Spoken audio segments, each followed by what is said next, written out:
네, 안녕하세요. 가치 있는 가치 오픈 포럼 아티스톡 진행을 맡은 안소연입니다. 네, 오늘 낮에는 날씨가 너무 좋았지만 그래도 또 가을밤이라서 저는 추워질까봐 좀 따뜻한 외투를 입고 나왔고요. 여기 함께 자리에 참여해주신 이 토크를 함께 진행해주실 분들 또한 머플러와 또 따뜻한 외투를 입고 이렇게 같이 앉아 계십니다. 오늘은 창작의 한계와 지속성이라고 하는 주제로 저희가 그 1년 동안 다양한 프로그램들을 진행했었는데 그때 이제 각자의 역할로 참여해주신 그런 작가분들, 기획자분들, 그리고 또 함께 영상과 그 다양한 그런 기록에 또 참여해주신 분들, 또 같이 여러모로 또 협조해주신 그런 분들 함께 모여서 창작의 한계와 지속성이라고 하는 주제로 이야기를 나눠보려고 합니다. 제 옆에 계신 분부터 차례대로 각자 자신의 역할과 자신의 이름들을 좀 소개해 주세요. 네.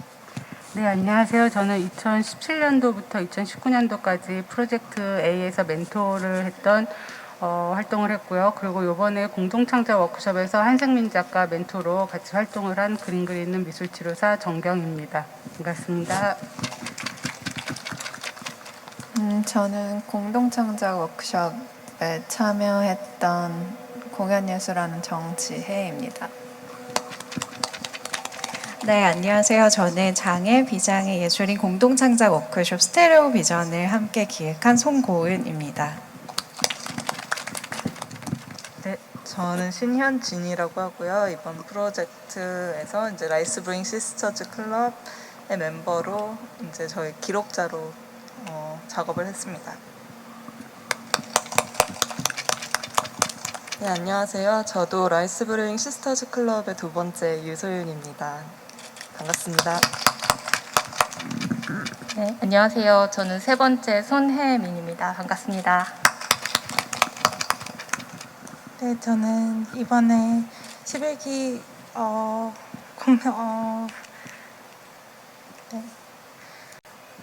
잠실창작 스튜디오 11기 입주 작가로 있는 공동창작과 스테레오 비전 그거 참여한 작가입니다.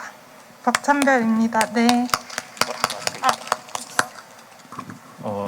공동창작 워크숍하고 입주작가 전시에 참여한 잠실창작 스튜디오 11기 입주작가 김환입니다. 네, 안녕하세요. 저는 잠실 창작 스튜디오 서원정 입주 작가의 엄마인 조수덕입니다. 저는 평상시에 우리 한복을 개량한 그런 스타일의 옷을 많이 입는데 오늘은 플리츠를 원단으로 데운 두루마기를 약간 개량한 그런 옷을 입고 있습니다. 반갑습니다. 안녕하세요. 저는 인형과 자연을 소재로 해서 동화적인 상상력을 작품으로 그리고 있고요. 저는 장실 창작 스튜디오 2019년부터 입주작가로 활동하고 있는 서원정입니다. 네, 전부 저를 포함해서 11명이 대화에 참여하고요. 그리고 1시간에 걸쳐서 대화를 할 텐데 시간이 굉장히 짧을 수도 있고 또 저희가 이제 그 1년 동안 함께 참여했었던 그런 프로그램에 대해서 이제 이야기를 하는 것이기 때문에 아마 여러분들이 다양한 전시들도 함께 보셨을 테고 이런 결과들이 어떻게 나왔는지 그런 이야기들을 함께 주고받으려고 합니다. 사실 이 프로그램을 준비하기까지 코로나 때문에 과연 우리가 이게 현장에서 함께 대면하고 이런 이야기를 할 수 있을까가 저희한테는 가장 큰 그런 부담이었고 또 숙제였는데 날씨도 좋고 또 다행히 코로나 이 단계도 1단계로 내려가서 저희가 한 자리에서 그래도 얼굴을 마주보고 얘기할 수 있는 이 기회가 있다는 것만으로도 일단 큰 행운인 것 같습니다.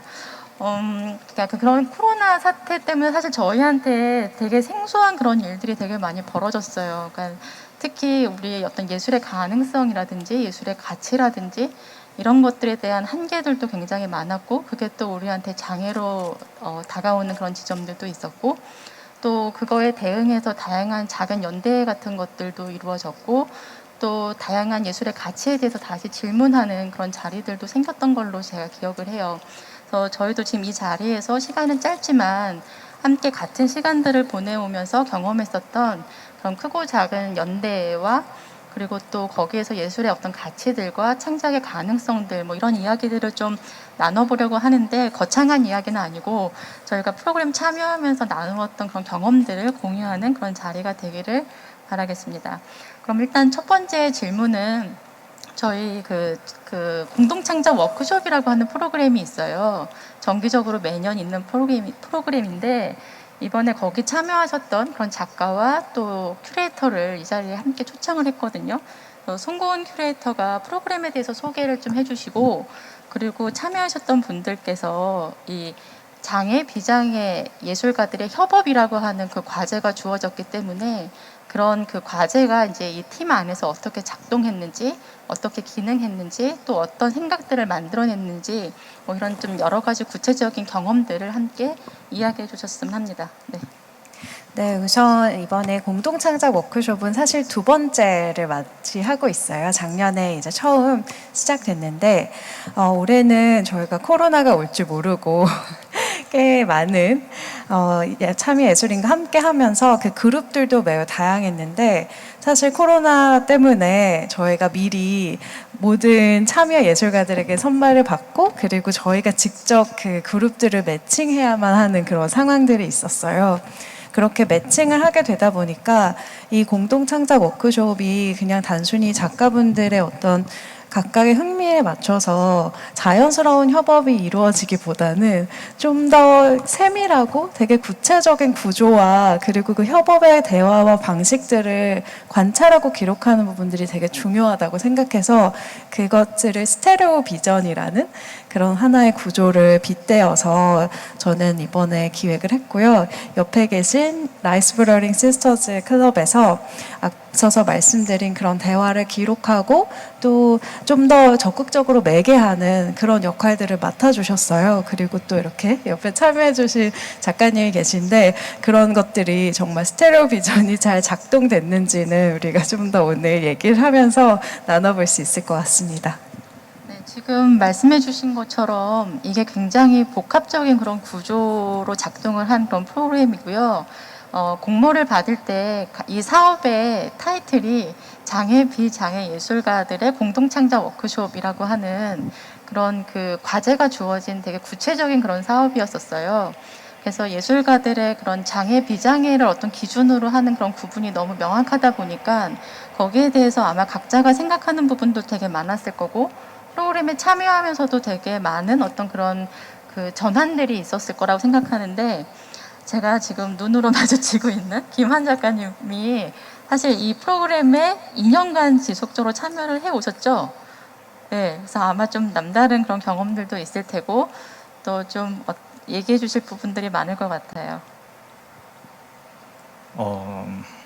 작년에 이어서도 올해도 참여할 수 있는 영광의 기회를 얻었는데 올해랑 작년은 차이가 좀 많이 났었던 것 같고 그러니까 제가 작업을 해 나가면서 협업의 가능성에 대한 그런 관심이 많았어서 협업 위주로 많이 참여를 하고 있었는데 그게 어디서부터 얘기해야 될지 모르겠지만 처음에는 그러니까 과거에는 그냥 제가 살아가는 존재 자체에 대한 혐오와 부정을 이겨나가는 게 저의 작업이었던 것 같고 이제 대학 들어와서부터는 다양한 세상에서 제가 혐오가 아니라 대화로 바뀌는 형식의 어떤 경험들을 해 나가면서 이것들이 협업 안에서 예술이나 작업으로 녹아내릴 수 있겠다의 가능성을 보게 된 뒤로 그러니까 작년하고 올해 차이점을 조금 말씀드리면은 작년 작가님들은 제가 회화 작가였고 조각 그러니까 공예 그리고 사진 작가님이셨어요. 근데 저희가 처음에 거의 긴 시간을 한 3개월 정도를 서로를 알아가는 시간에만 쏟았었는데 그 뒤로 저희는 더 멀어졌었거든요. 그러니까 공통 인생이 너무 달랐고 관심사도 너무 다르다 보니까 우리가 도대체 어떤 방식으로 협업을 해야 되냐 그래서 그것들을 지속해 나가는 고민들이었었던 것 같고 결국에 작년 팀은 되게 행동하고 노동하는 방식의 그러니까 놀이 형식으로서 작업을 진행했었고 올해는 어떻게 하다 보니까 시각 예술가만 세 분이 같이 한 팀이 된 거였어요. 그래서 시각 예술가 셋과 만약에 시각을 배제하고 작업으로서 소통을 한다면 그러니까 마침 코로나 사태가 벌어지고 우리가 비대면 형식에서 어떤 새로운 창작 방식을 연구할 수 있을까 고민을 하다가 시각 예술을 배제하고 여기 계신 현진 작가님께서 저희 팀에 되게 중요한 역할을 맡아주셨는데, 저희가 어떤 주제를 하나 뽑으면 그거를 이미지로서 각자 작업을 하고 그 이미지는 공유하지 않고 현진 작가님이 텍스트로 변환을 해주시면 저희가 그 텍스트만으로 그 이미지를 상상하거나 공유하는 방식의 스텝을 정해서 그 스텝을 네 단계로 경험하는 이런 작업을 했었습니다. 작업의 그 작년과 올해를 예, 아주 그 급격한 변화를 겪으셨네요. 그러면 정지혜 작가님이라고 칭해도 될까요? 네, 네. 정지혜 작가님은 이 프로그램에 또 어떻게 참여하시게 됐는지, 또 어떤 경험하셨는지 사실 좀 궁금해요. 네.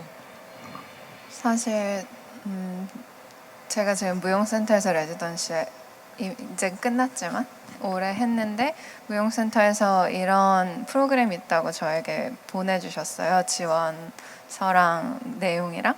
그래서 읽어봤더니 사실은 저는 재밌겠네 라고 생각해서 지원을 하게 됐어요. 그리고 그 전에는 잠실창작센터가 어떠한 역할을 하고 있는지 사실은 잘 몰랐는데, 그때 인터뷰를 하러 가서, 그리고 그때 무용센터에서 보내주신 그런 지원서 이런 걸 보면서 이러한 일들을 하고 있구나, 아니면 이건 이러한 프로그램이구나 라는 걸 알았고, 그래서 사실 저한테는 이게 뭐 장애, 비장애, 뭐 공동 창작 워크숍 이런 거라기보다는 그냥 다양한 작가님들을 만나서, 지금 코로나 때문에 사실 공연은 극장에서 하는 건 거의 온라인으로 대체되고 있는 상황이었고, 많은 공연들이 취소되었었던 시기였기 때문에 시각 작가님들이랑 뭘 해보거나 아니면 다른 장르의 작가님들이랑 뭘 해보면 좀 다른 방식으로 표현할 수 있지 않을까라는 생각이 있어서 지원을 했었고, 그리고 그렇게 작업이 진행이 됐었던 것 같아요. 그리고 저희 조 같은 경우에는 시각 작가님 2분이랑 저랑 셋이 조였는데, 저희는 막 무슨 작업을 함께 했다고 얘기할 수도 있고 아닐 수도 있고, 그런데 그러니까 눈으로 보기예요. 근데 물론 초반에 그 작업에 대한 얘기와 아니면 어떠한 키워드를 뽑아낼 것인지에 대해서, 아니면 뭐에 대해서 작업할 것인지에 대해서는 다 같이 논의를 하고, 우리 소연님이랑 같이 다 얘기를 하고, 그리고 그거에 대해서 각자가 생각하는 감각, 그리고 이것을 각자 개인이 어떻게 살면서 느꼈는지, 그리고 너가 느끼는 감각과 내가 느끼는 감각들이 어떻게 다르게 작용되는지, 그런 것에 대해서 좀 더 개인적인 시선이 들어가는 작업이었던 것 같아요. 협업이라고 저희는 협업이라고 끝까지 우기고 있는데 네, 근데 처음에 그 생각을 공유하고, 그리고 이게 너랑 나랑은 이렇게 다를 수 있구나, 아니면은 나는 이렇게 다르게 느꼈구나라는 것 자체를 느꼈다는 게 굉장히 큰 협업이라고 생각하고, 작업은 3가지로 나왔기는 했지만 그 안에서 저희는 더 서로를 좀 잘 물론 다 알 수는 없겠지만 어느 정도 잘 이해했다고 생각하고 진행했습니다. 네. 지금 마지막에 얘기해 주신 그 다름을 찾아간다는 그 말이 좀 인상적이에요. 그러니까 우리는 어떻게 하면 저 사람이랑 소통할 수 있을까, 하나가 될 수 있을까, 이걸만 찾아가는 그런 그 관계들을 더 지향하는데, 지금 김한 작가님 얘기도 그랬고 정지혜 작가님도 뭔가 서로가 어떤 공통의 이슈에 대해서 우리 어떻게 다르게 생각하는가, 어떻게 서로가 다른가, 이런 것들을 찾아가는 게 어떻게 보면 더 창작을 지속할 수 있는 그런 또 좋은 조건으로 작용하지 않았을까 하는 생각이 들어요. 근데 이 공동창작 워크숍에는 특별한 주체들이 또 한 역할이 더 있었죠. 아주 그 관찰자 시점에서, 그렇지만 거의 한 제3의 참여자로서 기록을 담당해 주셨던 분들이 있는데요. 좀 참여하면서 어떻게 생각하셨는지, 또 어떤 역할을 하셨는지 이런 얘기를 좀 부탁드릴게요.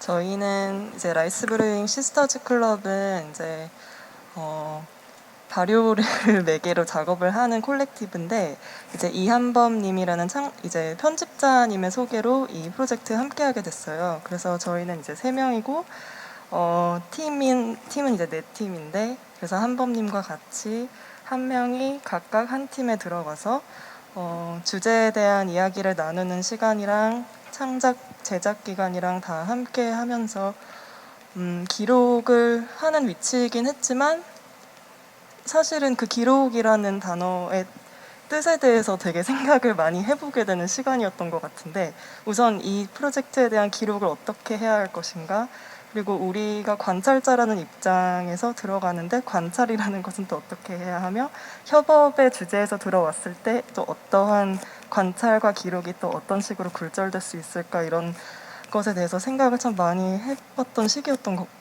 같아요, 저는.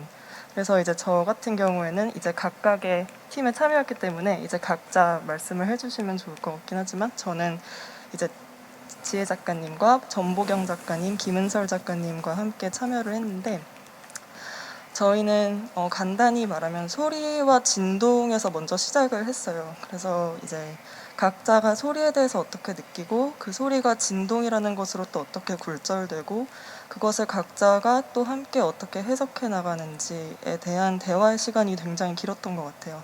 근데 이제 뭐랄까 소리라는 주제가 저희 팀에게는 상당히 긴장 상태를 많이 불러오는 주제이기도 했고 또 같음, 다름 그 중간에 있는 긴장이라고 해야 될까? 그런 것에 대해서 각자가 되게 많이 치열하게 고민을 했다고 생각해요. 그래서 이제 그 대화의 시간에서 이제 은설 작가님께서 귀로 경험하시고 그리고 그것을 또 진동으로 바꿔서 경험하시고 그걸 언어로 바꾸고 그런 과정에 대해서 저희가 많이 배웠고 이제 그것을 저희의 경험으로 어떻게 바꿔나가느냐에 대한 질문으로 시작을 해서 네. 그래서 대화를 많이 나누고 각 제작은 조금 개인적인 트랙으로 간 것 같은데 네, 저는 그래서 그 제작 전 단계까지 대화를 나누는 과정에서 함께했습니다. 그리고 또 하나를 말씀드리면 그 대화의 과정에서 항상 속기사님이 함께 하셨어요. 그래서 이제 음성으로 전달되는 이야기를 문자로 변환하고 이제 그 문자를 이제 제가 기록을 추후에 받아서 그 발췌문이라고 해야 될까? 그런 식으로 변환을 또 하면서 네, 그래서 여러 가지 변환의 과정, 굴절의 과정을 거친 아카이브였다고 생각합니다. 네, 저는 김한 작가님과 김하경 작가님, 최일준 작가님과 함께 했었는데요. 저희 과정은 일종의 대화였고, 약간 그 대화를 말로도 했지만 이제 메인은 이제 저와 이미지들을 이제 서로가 서로에게 교환을 하면서 먼지라는 주제로 이제 어떤 이야기를 만들어가는 과정을 겪었는데. 시작점은 협업이란 게 우리 안에서 우리가 어떻게 실천을 할까라는 데서 시작을 했고 그거를 뭔가 어떤 실천적인 작업을 하면서 이제 습작이라고 저희가 명의했지만 그런 약간 실천을 하면서 서로가 서로의 감각이라든가 이제 글을 자신의 작업이 아니면 남의 작업이 글로 표현이 됐을 때 이제 상상되는 것들을 재제작하고 이제 그런 과정에서 그냥 서로의 해석들의 반응을 하면서 뭔가 시각적이지 않은 시각적 대화를 나누는 과정을 저희가 기록했습니다.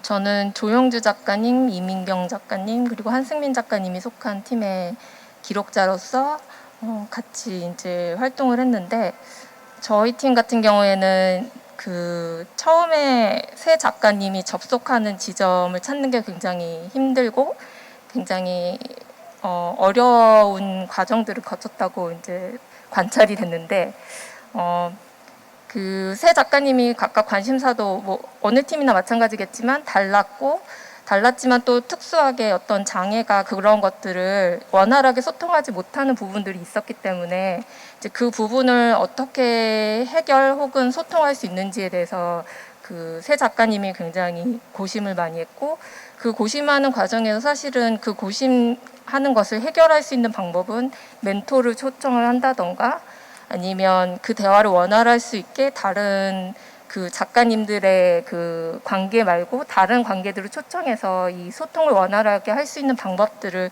구체적으로 찾는 것들이 포함되어 있었어요. 그래서 어떻게 보면 다른 팀과는 조금 다르게 그런 도움이나 자문들을 저희 팀 같은 경우는 굉장히 구체적으로 그리고 직접적으로 받아들여서 작업에 반영을 했고, 그래서 협업이 어느 정도 이루어졌다고 저는 생각을 하고, 저희는 이제 기록자의 역할이다 보니까 창작의 주체도 아니고 이제 한 발 물러서서 이제 일련의 어떤 것들을 바라보는 시점이 생기게 되는데, 그러다 보니까 어쩔 수 없이 그 작가님들의 관계를 볼 수도 있지만 작가님들의 관계 플러스 그 관계들이 왜 만들어지게 됐는지에 대한 어떤 판이나 제도적인 것들을 살펴볼 수밖에 없게 되더라고요. 그래서 저희가 제일 처음에 나눴던 대화 중에 기억이 남는 게, 시각미술 작가에서 관객의 범위를 어디까지 상정할 수 있는가 우리는. 네, 그런 질문은 굉장히 좋은 질문이고, 또 한편으로는 저희가 너무 쉽게 우리가 관객이라고 설정한 어떤 범주가 굉장히 작은 것이 아닐까.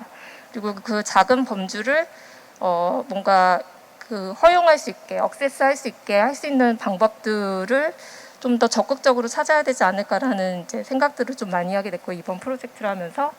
그래서 저희 팀은 이제 그 하나의 협업 지점을 찾았는데, 그게 이제 그 한 작가님이 굉장히 관심 있게 보는 하나의 TV 프로그램이었어요. 그래서 그 프로그램을 통해서 새 작가님이 굉장히 급속도로 원활하게 소통을 하게 됐고, 그래서 이제 하나의 그 프로그램의 자극을 받아서 이제 하나의 작업을 같이 만드는 협업을 하시게 되었습니다. 네. 그래서 아마 저희는 아카이브로 저희가 생각했던 것들을 조금 더 이제 글 작업으로 풀어낼 것 같아요. 그 옆에서 이런 그 진행하는 과정들을 간접적으로 지켜봤었을 때 어떤 느낌이었냐면, 사실 이제 미션은 장애 비장애라고 하는 그 구분이 너무 명확한 기준점이 제시됐는데, 이 내부에서는 그 기준의 어떤 층들을 더 잘게 쪼개서 한계를 더 만드는 어떤 그런 조건들을 더 만들어서, 물론 되게 명시적인 그런 한계점들은 굉장히 분명하게 있었던 것들로 알고 거기서 발생하는 갈등도 있었던 걸로 알아요. 그렇지만 그게 유일무이한 어떤 그런 한계로 작동하지 않도록 좀 어떤 결들을 더 많이 쪼개놓는 그런 시도들이 되게 자연스럽게 이루어지지 않았나 생각이 들거든요. 그럼에도 불구하고 또 다른 어떤 한계점들이, 되게 구체적인 그런 한계점들은 아마 있었을 거라고 생각하는데, 서은정 작가님과 서은정 작가님 어머니는 또 어떤 경험을 하셨는지 궁금합니다. 제가 오늘 이 자리에 나와서 당사자가 아닌데 무슨 얘기를 할까, 우리 오늘 사회 보시는 선생님하고 같이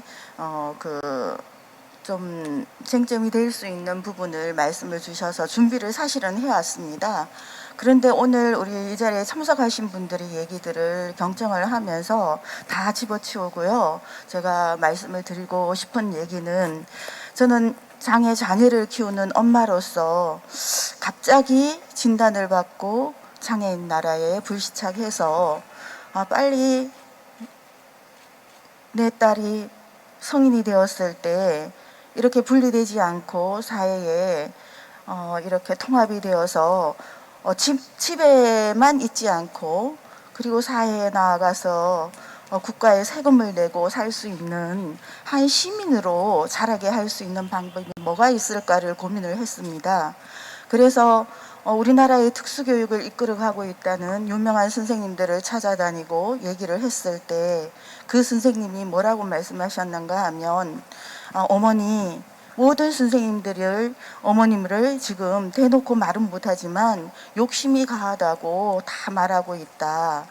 이런 아이들은 나중에 커서 뜨거운 거, 찬 거, 먹을 거, 못 먹을 거, 이런 것들을 구분할 수 있는 교육을 해야 되지. 어머님, 이 아이가 그 어려운 발레를 시키고 그 어려운 피아노를 시키고 이렇게 하시냐, 이런 말씀을 들었을 때 제가 절망을 했습니다. 그래서 저는 다 우리 교육의 뭐 특수교육의 전문가 그리고 또 예술의 전문가들 이런 교육들을 받다가 다 집어치우고 그냥 이 아이가 무엇을 관심 있어 하는가, 무엇을 좋아하는가, 뭘 잘하는가를 관찰을 했어요. 그래서 한 3시간씩 매일 시장을 가거나 놀이공원을 가거나 뭐 1시간에 그때 유명한 선생님들 찾아가면 한 타임에 10만 원이고 복지관에 가면 3만 원인데 그런 교육들이 과연 뭘 할 수 있을까를 생각하고 그냥 저녁에 식탁에 꽃 한 송이라도 꽂아놓고 이런 것들을 했었어요. 그래서 제가 우리 딸이 이 자리에 오기까지 가장 큰 도움을 주셨던 특수교육의 전문가 선생님들도 계셨고 또 도와주셨던 많은 멘토 선생님들이 계시지만 이렇게 장애인 한 사람이 예술가로서 성장할 수 있는 거는 지금까지는 그 가족과 주변인들의 헌신이 사실은 있었거든요. 그런데 이제는 제가 가장 많은 또 사실은 상처를 받고 편견의 폭이 굉장히 높았던 거는 역시 장애인 교육의 전문가라고 하는 사람들 그리고 예술의 전문가라고 하는 사람들에게 가장 많은 상처를 받았습니다.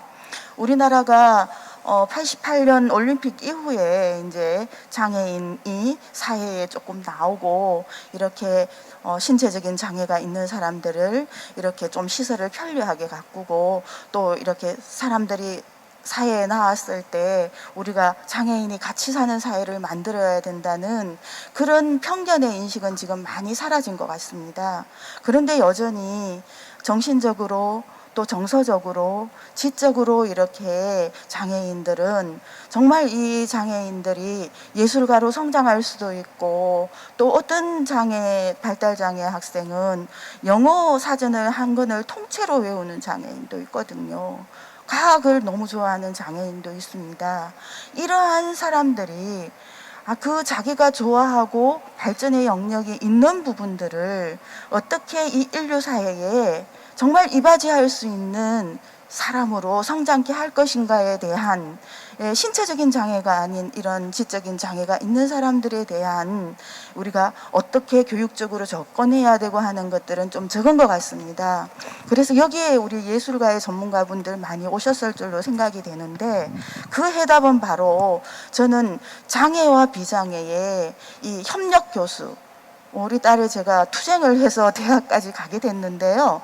거기에서도 교수님들이 이런 학생을 처음 받아서 어떻게 교육을 해나에 대한 정말 협업을 했거든요. 거기에서 아쉬운 점이 바로 특수교육이나 장애인의 전문가라는 사람들과 이 예술가의 전문가들이 같이 협업을 해서 협력 교수를 해서 발전시킬 수 있는 방법. 오늘 우리가 이런 프로젝트를 하면서 역시 그 고민들을 많으셨던 거잖아요. 어떻게 소통해야 되고 어떻게 예술가적으로 발전을 시켜야 되고 하는 것들의 고민이 바로 협력 교수에 있지 않을까 생각이 되고요. 우리 딸도 역시 그런 고민들을 해가면서 그런 어느 한 지점을 넘어서서 이 자리에 왔다고 생각을 합니다. 네, 맞습니다. 사실 우리가 지금 이 프로그램을 준비하는 주체가 이제 서울문화재단에서 잠실창작 스튜디오에 계신 분들이 이제 이 중심이 돼서 이 프로그램을 지금 기획을 하고 이렇게 만들어 왔는데요. 그 잠실창작 스튜디오의 활동에 대해서도 사실 우리가 지금 얘기를 하고 넘어가야 될 것 같아요. 그러니까 서울문화재단의 레지던시 중에서 유일한 장애인 예술가들의 레지던시로 이제 구축이 되었고요. 그게 이제 10년 넘도록 지금 운영이 되고 있다는 거를 이제 알 수 있는데요. 저도 최근 몇 년간 이제 활동에 이렇게 같이 참여하기도 하고 옆에서 보면서 한동안은 사실은 그런 생각들을 했어요. 이걸 왜 구분하지? 하는 그런 생각들을 했거든요. 그리고 또 구분해 놓은 상태에서도 빨리 여기서 좋은 작가들을 이렇게 만나서 그런 비장애 예술가들의 어떤 그런 커뮤니티에 흡수해야 된다라고 하는 되게 무지한 그런 그 목표, 막 어떤 방향성 이런 것들을 한때 가졌었거든요. 근데 사실 지금도 의문이긴 한데 이 구분이라고 하는 것이 우리한테 어떤 의미인가라고 하는 거를 좀 고민을 해야 될 것 같아요. 지금 어머니 말씀하신 것처럼 이런 어떤 그런 구분도 필요하고 그 구분 안에서 서로의 어떤 그런 교차되는 어떤 그런 지점들, 만남도 필요하다고 생각이 드는데 거기에 대해서 입주하신 작가님들 중에서 어떤 생각들을 좀 해주실 수 있을까요? 저는 지난번에 한번 저희가 사전에 미팅을 해서 얘기한 적이 있었는데 지금도 잊을 수 없는 게 김한 작가님이 처음에는 너무 많은 것들이 결핍이었고 늘 투쟁이었고 그 어머니 말씀하신 대로 그리고 항상 싸워야만 그 평범한 것들을 쟁취할 수 있었던 그런 삶이었다가 어느 순간부터 나도 모르는 사이에 내가 예술의 가치, 삶의 가치라고 하는 걸 추구하고 있더라 하는 얘기가 좀 인상적이었거든요. 그래서 거기에 대해서 혹시 잠실 창작 스튜디오와 관련된 그런 경험들이 있으면 좀 얘기해 주시겠어요? 그러니까 저도 말씀해 주신 것처럼 처음 인생 자체는 그러니까 목표가 비장애인 중심 위주의 사회일 것이고 앞으로도 저희는 소수자일 테니까 그곳에서 벗어나서 비장애인 중심 사회 일원으로서 말씀해 주신 것처럼 시민으로서 살아가고 싶은 게 목표였어요. 근데 그렇게 살아가다 보니까 세상이 점점 변하고 있는 거예요. 그러니까 내가 당연시하게 부정받는 것들에 대한 이야기를 하면 그걸 공감해 주는 사람들이 생기고 내가 말하고 있던 예술이 누군가가 필요한 영역이고 나를 필요로 하는 사람이 생기는 거에 대해서 점점 그게 느껴지면서 나중에는 저도 장애인과 비장애인을 굳이 구분해야 될 이유가 있을까라는 고민을 해나가다가 그때 제가 최근에 어떤 생각을 했었냐면 잠실이 가지고 있는 특수한 정체성이 꼭 필요하다고 생각을 하게 된 계기가 지금 저 같은 지체장애인뿐만이 아니라 다양한 종류의 장애인 작가님들이 지금 작가 생활을 하고 계시고 그런 비장애인이 예민하게 반응할 수 없는 부분들까지 예민하게 고민하고 그 창작의 가능성과 이런 다양성을 만들어주기 위한 어떤 제도적인 시스템에서 큰 역할을 하고 있잖아요. 근데 분명히 그게 반드시 필요한 영역이고 앞으로 그런 영역들이 확대돼서 사람들이 알아나가야 그게 가능한 영역이겠구나라는 생각이 들기 시작했던 거고 각자 그러니까 장애인 분들마다 다른 영역으로서 발판으로 열심히 살고 계시지만은 분명히 아직도 사회적인 제도에서 이렇게 소외되고 있는 분들이 존재하시거든요. 그분들을 보면서 분명히 존재해야 되는 잠실의 역할인 것 같다라고 생각하고 있습니다. 박찬별 작가님은 어떠세요? 여기 입주 기간이 올해 처음이신가요? 네, 저는 이번에 처음 네. 입주해 있어서 네. 모든 것에 만족하고 있는 부분이 그 전까지는 그 작업을 어떻게 하셨어요?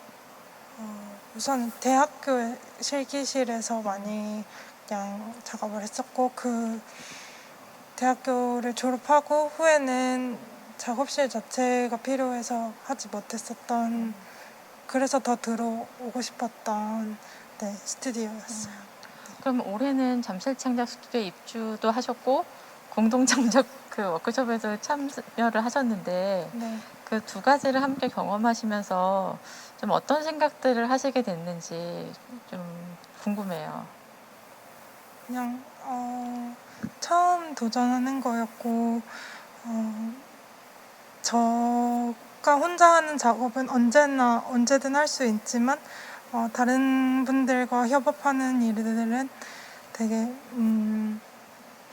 드물잖아요. 그래서 그냥 그런 공지가 있었을 때 해보고 싶다는 생각이 제일 먼저 들었고 하면서 다른 작가님 분들 되게 다양한 분야에서 같이 하면서 좁혀나가는 생각하는 것과 공감하는 것에 대한 그런 것들을 좁혀나가면서 되게 흥미로웠던 것 같아요. 네. 혹시 정지혜 작가님 그 너무 갑작스러운 질문이죠? 갑자기 제가 훅 들어갔는데요. 마찬가지일 것 같아요. 지금 그 무용센터에도 계셨었고 또 지금 공동창작 워크숍 참여를 하고 계신데 그리고 또 어떻게 보면은 무용이나 공연 쪽이기 때문에 시각예술에서는 또 약간 이방인처럼 겉도는 진짜 제가 아까 작가님이라고 불러도 돼요 같은 되게 모호한 그런 범주로 이렇게 보여질 수 있는데 어떠세요? 그런 그 레지던시 참여 같은 걸 하면서 본인의 창작 활동에 그게 어떤 조건으로 작용을 하는 건가요? 레지던시에 참여하면서 이렇게 다른 사람들을 만나고 이런 프로그램들에 참여하면서 본인이 예술 활동을 하는 그런 창작에 이런 것들이 어떤 필연적인 조건으로 작동을 하는지 그렇다면 또 거기서 더 나아가서 질문이 하나가 추가가 됐어요. 어떤 가치들을 좀 이렇게 뭐 궁극적으로까지는 아니지만 지금 현재 그런 걸 생각하시는지. 네.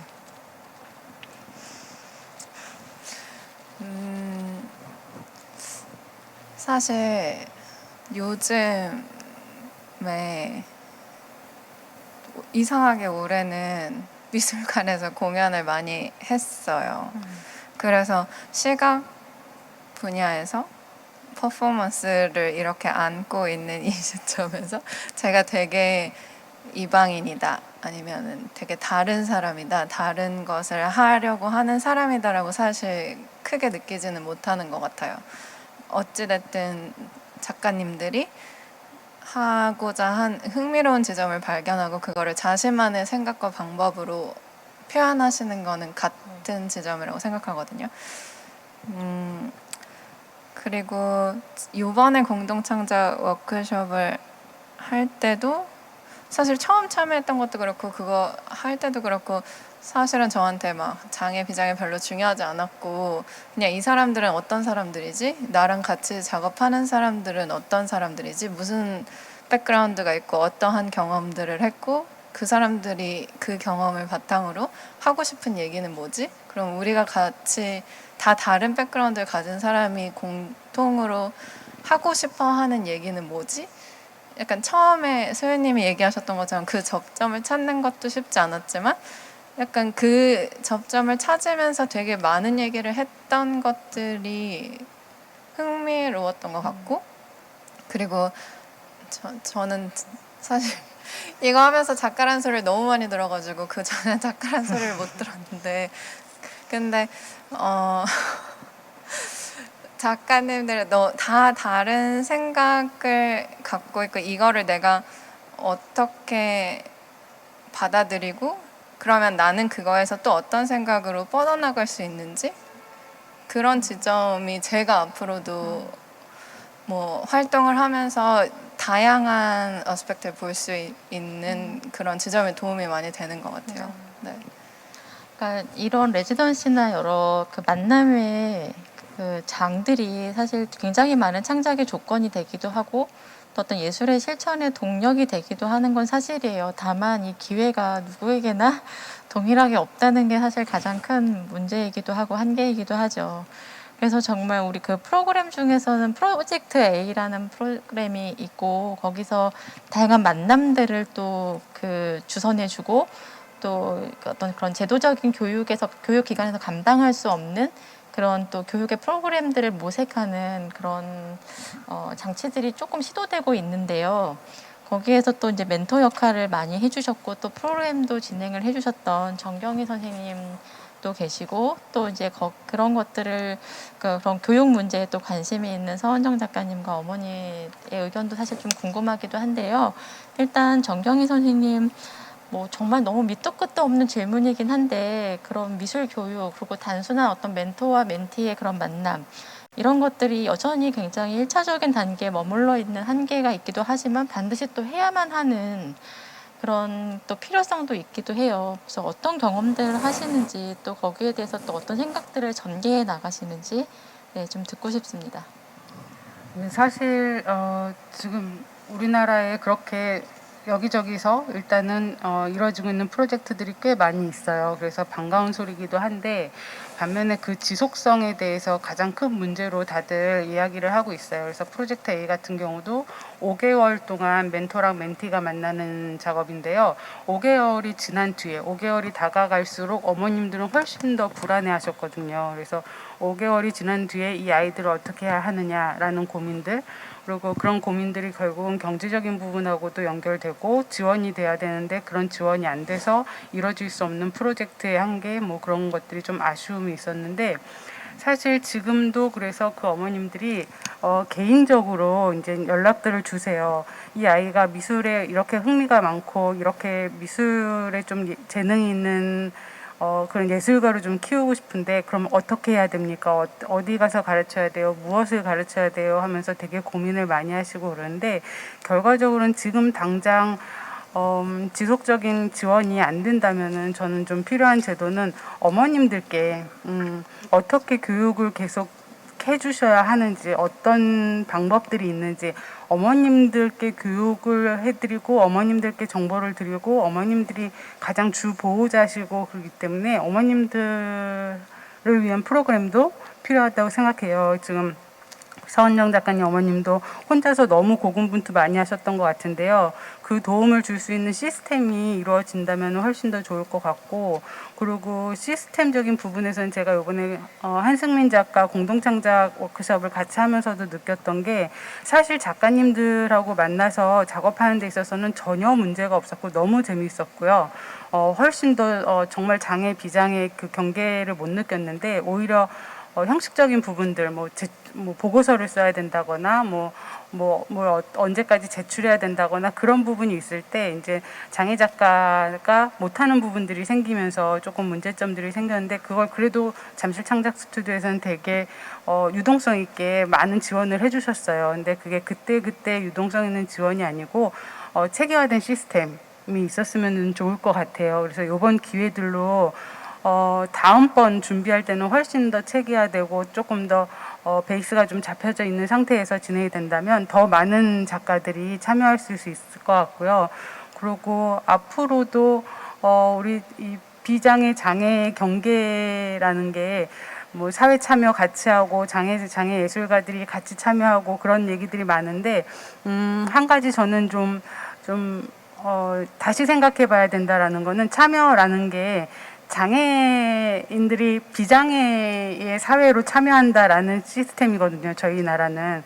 근데 그게 되게 어려운 일이에요. 그래서 장애 예술가들이 장애 예술가가 되고 싶어하는 학생들이 미대를 들어갈 때도 너무너무 힘들거든요. 근데 사실 미대 교육 자체도 상당히 보수적이고 아직 문제점들도 많이 있는데, 거기에 장애 학생까지 들어간다는 거는 상당히 어려운 일일 거예요.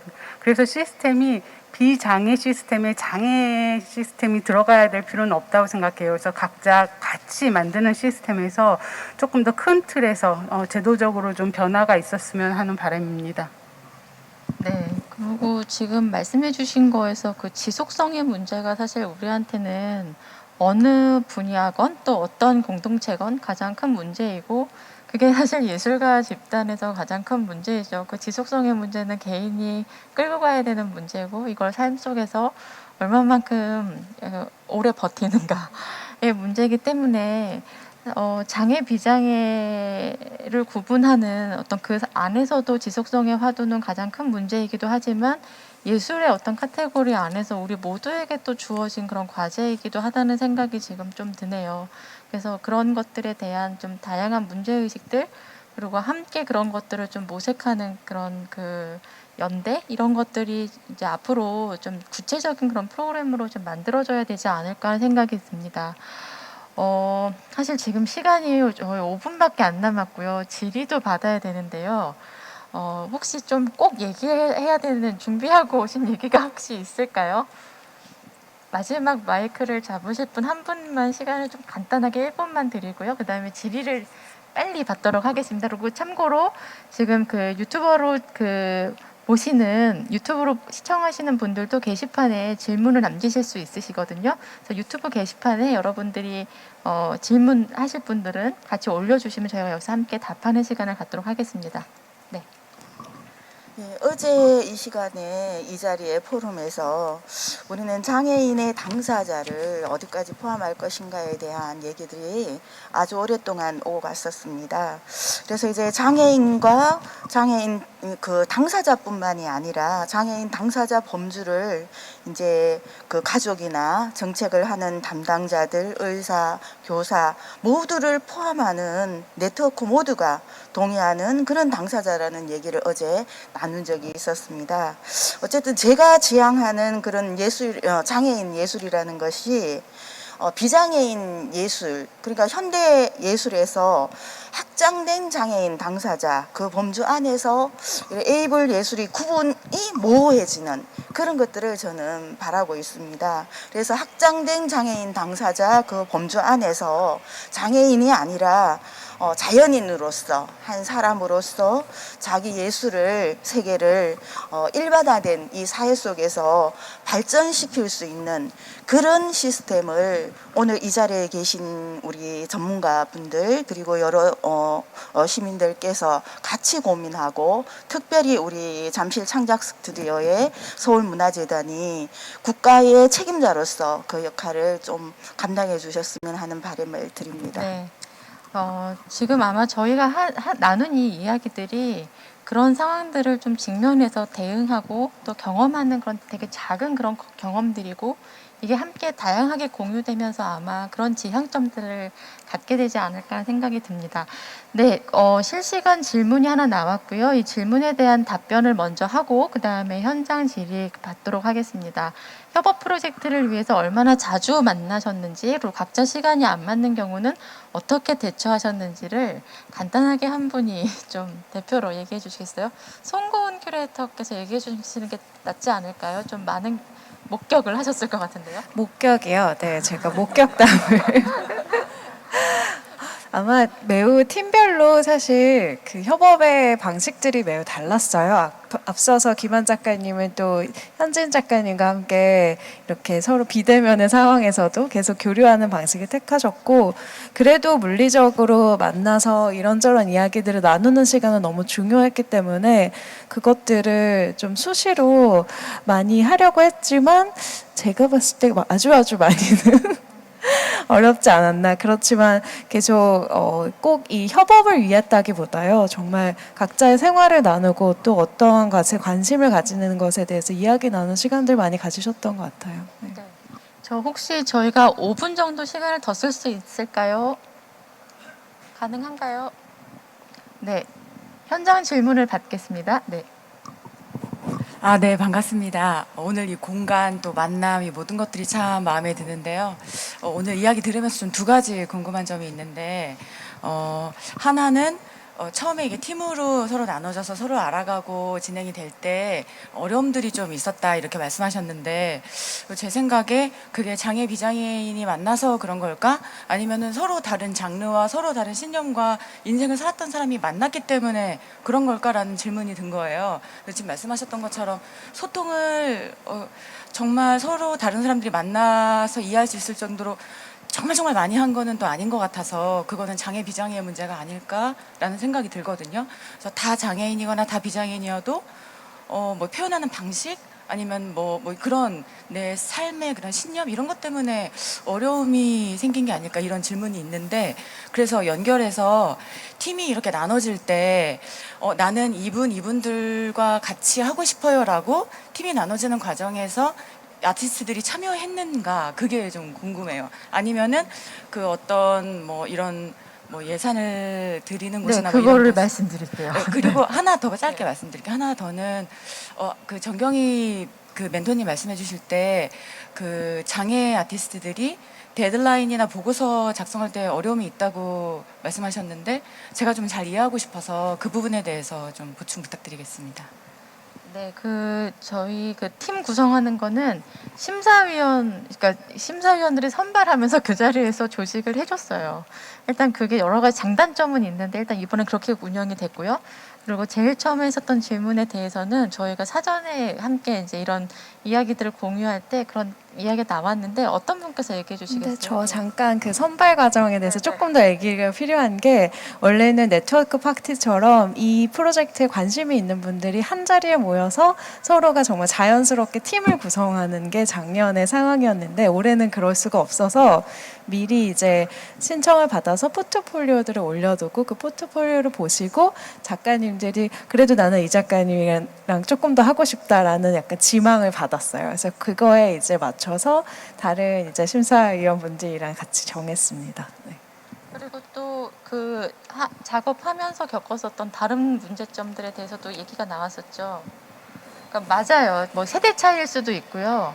성별의 차이도 있을 수 있고요. 그런 거 있었어요. 그런 얘기 나왔었어요. 그리고 선생님 혹시 그 문서 작성에 대해서 질문 그 다음에 바로 받겠습니다. 네, 제가 같이 도왔던 한승민 작가 같은 경우는 발달 장애였기 때문에 이제 일단은 소통하는 데 있어서는 제가 중간자 역할을 해가지고 한승민 작가와 3년 동안 만나왔던 그런 경험으로 한승민 작가 이해하기 쉬운 말들 또 한승민 작가가 경험했던 것들을 배경으로 해서 제가 중간에 소통을 했는데 중간중간에 이제 진행되는 과정에서 어떻게 진행이 됐는지 그런 보고서를 써서 내야 되는 부분들이 있었어요. 근데 그거는 작가가 할 수 없는 부분이어서 다른 작가분들이 같이 도와주시고 또 영상으로 남기는 걸로 그냥 이 잠실창작 스튜디오에서 또 인정해 주시고 하셔가지고 또 이렇게 잘 해결된 부분이 있었습니다.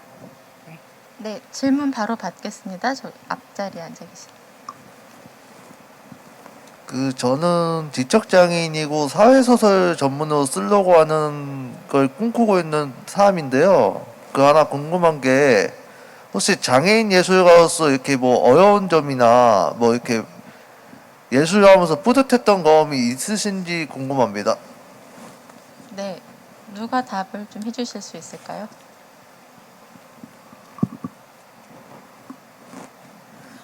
저는 당사자. 네, 그냥 작가님들 중에서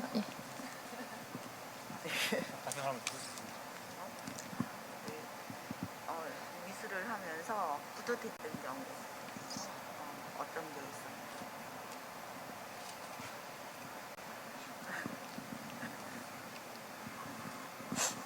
장애인 작가라서 뿌듯했던 적은 없는 것 같고요. 그냥 작가 생활을 하고 있다 보니까 장애인 예술가라고 불리는 것 같습니다. 네, 혹시 네. 저는 장애인 예술이라고 했을 때 사실 장애 예술이라고 그냥 단정 짓는 거가 굉장히 싫지만 제가 그랬기 때문에 더 특별했고 특별했기 때문에 예술을 할 수 있었고 더 돋보여지는 느낌이 있었던 것 같아요. 그리고 하면서 저와 같은 제가 미술을 하고 싶다는 꿈을 꾼 만큼 그런 꿈을 꿀 수 있게 해줄 수 있는 네, 앞에서 이끌어줄 수 있는 역할이 되어준 것 같아서 그런 뿌듯함이 있었던 것 같아요. 네. 답이 되셨나요? 네. 혹시 질문이 더 있으신가요? 저기 뒤에 손 드신 것 같은데 마지막 질문으로 받아야 될 것 같아요. 시간 관계상. 저는 정경희 선생님께 질문하고 싶은데요. 저 개인적으로 정경희 선생님 작업을 2004년도에 보고 나도 회화를 해보고 싶다 그런 생각을 했었어요. 근데 오늘 우연히 뵙게 돼서 좋은데 그 이후에 활발히 활동을 하시고 그러다가 오늘 뵙게 됐는데 어떻게 해서 이렇게 장애예술에 관심을 갖게 되시고 연구하시고 공부하게 되셨는지 듣고 싶습니다. 네, 제 개인적인 얘기인데요. 저도 원래 작가였어요. 작가로 계속 활동을 했고 활발하게 레지던시도 있었고 그렇게 활동을 하다가 2012년도에 우연히 이제 독일에 작업실을 1년간 쓸 수 있는 그런 기회가 생겨서 작업을 하러 갔다가 저도 거의 40살에 이렇게 작업을 하러 외국으로 유럽으로 갔다가 거기에서 생활하면서 조금 환경적인 차이도 있었고 또 동양인으로서의 좀 색다름도 느꼈고 그리고 많은 어려움들이 생기면서 개인적으로 우울증을 조금 앓았었어요. 근데 그 우울증을 극복하는 과정에서 제가 미술이 되게 힘이 됐고 그러면 내가 한국에 돌아가서 예술가로서 사는 거 말고 또 예술가 말고 또 어떤 역할을 할 수 있을까라는 생각을 하다가 뭔가 도움이 되는 일, 나처럼 그림으로 아니면 예술로 뭔가 자기 마음을 표현하는 데 있어서 도움이 됐으면 좋겠다라는 생각을 하다가 독일에서 미술 치료를 다시 공부를 하고 2017년도에 돌아와서요. 그래서 잠실 창작 스튜디오하고 좋은 인연을 맺게 돼서 지금 이렇게 활동하고 있습니다. 네. 오늘 주제와 너무 맞아떨어지는 결론을 내려주셨습니다. 창작의 한계와 지속성이라고 하는 그러니까 저희들의 그 작은 경험이었고요. 이 경험을 이야기 나눌 수 있는 이 자리가 좀 의미 있었던 것 같습니다. 지금 날씨가 굉장히 추워지고 있는데요. 안내 데스크에 핫팩과 담요가 준비되어 있으니까 필요하신 분들은 가져다가 이용하시면 되겠습니다. 긴 시간 들어주셔서 감사합니다. 다음에 또 만날 수 있는 기회가 있기를 바라면서 여기서 마치겠습니다. 감사합니다.